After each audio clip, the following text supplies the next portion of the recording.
You can look at statistics and see that life expectancy has increased. However, people are not living longer. They're being held together and patched up longer with medication, drugs, doctors, etc. Now, that's not living. There needs to be an emphasis on people's nutrition. There needs to be an emphasis on people getting up and going outside and being active, doing something physical, because we live in a country with freedom, so much freedom that people are eating themselves to death, taking something that is natural and turning it into a drug that is dangerous. In fact, it's the most dangerous drug there is in this country. Is food. The number one cause of death in America is heart disease. The number two is type 2 diabetes. The number three is cancer. If all of those were bullets, then gun is food. Now, a few years ago, we had this big COVID-19 epidemic, right?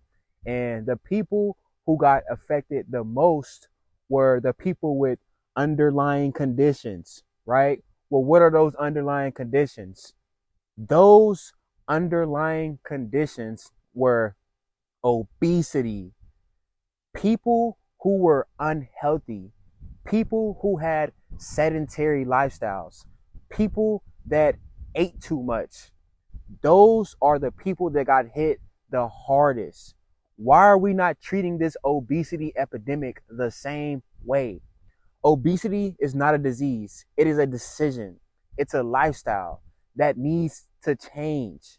Nobody is overweight for hereditary reasons. The only thing that can be passed down from your parents to you is bad behavior, bad habits, the fact you are eating too much, the fact you are not training is not hereditary.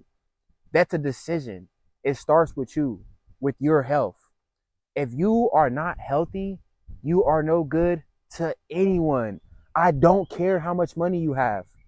I'm gonna tell you a little story. So when I was in college, a millionaire befriended me, right?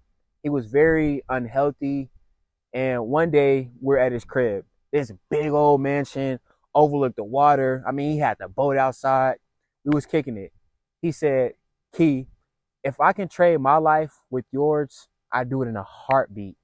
Now, keep in mind, I'm a broke college student. You know what I'm saying? I'd go days without eating. I didn't even have a car for real.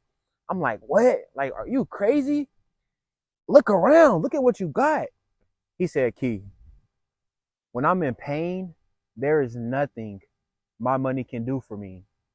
And, that really put everything in perspective for me, right? Because real wealth is your health, and not just physical, but your mental as well. And y'all got to hold on to that, man. If you want to be wealthy, if you want to be powerful, you got to make certain decisions in order to do that. Real strength and real power is having the ability to do things and then choosing not to do it, because we overdo it with the things that we enjoy. We overdo it with pleasure. Now, food brings great pleasure. People cope with food. People are depressed and they eat. People are bored and they eat. People got a lot of money and they eat. Now, that's a slippery slope because they overdo it. You have the ability to change it. So change it, right? Take care of yourself for the people around you. Just take baby steps and witness the sense of fulfillment, right? You gain from feeling good about yourself internally and externally, right? Knowing you are on the trajectory of a better life mentally and physically. Y'all tap in.